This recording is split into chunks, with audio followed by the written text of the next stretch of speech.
Bonjour à tous, bienvenue à Socio-Réflexivité. Vous êtes au siège de EB Consulting dans les bureaux de EB Consulting Sociologie. Aujourd'hui, de quoi allons-nous parler aujourd'hui? Nous allons parler aujourd'hui de l'orgueil et de l'humilité. C'est des thèmes qui paraissent comme ça, moralisateurs, et qui paraissent même religieux, mais non, c'est des thèmes qu'on retrouve, ou des habitudes de vie qu'on retrouve dans le monde du travail. Donc aujourd'hui, nous allons parler de l'orgueil et de l'humilité au travail. Comment appréhender, comment reconnaître ces deux attributs. Voilà. Donc, nous allons commencer par l'orgueil.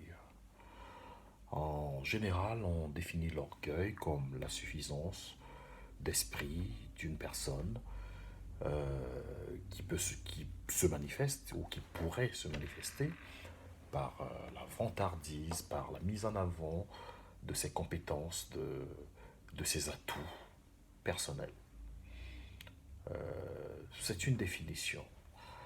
Cependant, il existe un orgueil qui ne s'apparente pas à ces façons de faire que je viens de définir.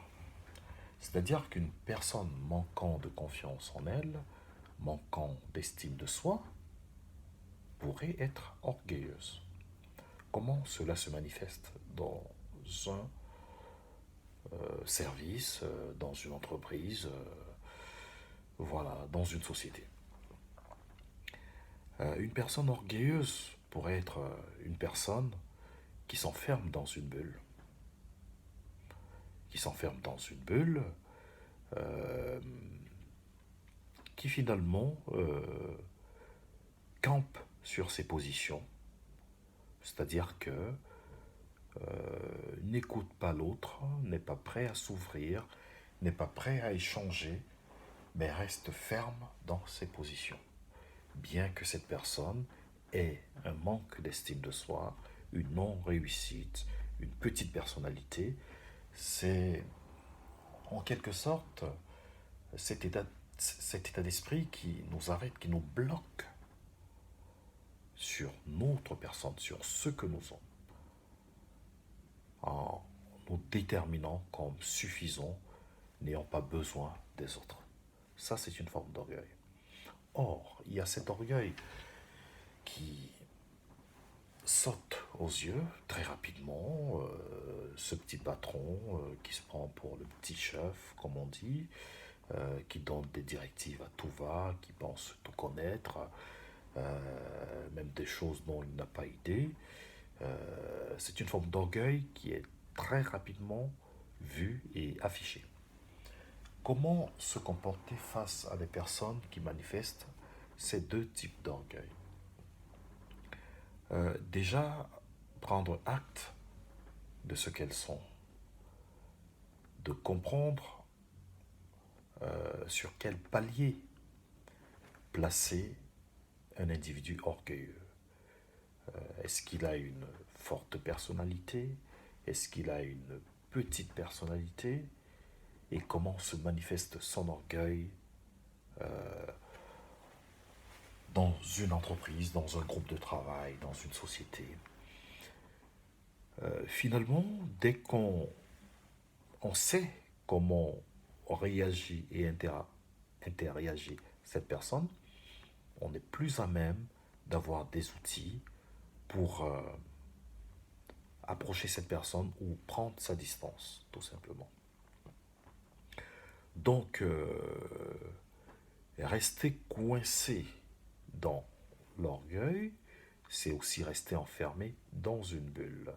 Qu'on ait une forte personnalité ou une moindre personnalité, lorsqu'on se construit un monde à soi, qu'on ne s'ouvre pas, ou lorsqu'on s'ouvre, on s'ouvre avec notre monde sans approcher celui des autres, est une forme d'orgueil.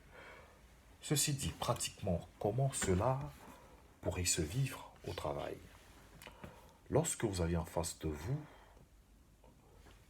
la première ou la seconde catégorie de personnes orgueilleuses, faites un pas en arrière. Déterminez déjà quelle est la personnalité de celle ou celui qui manifeste cet orgueil et positionnez-vous.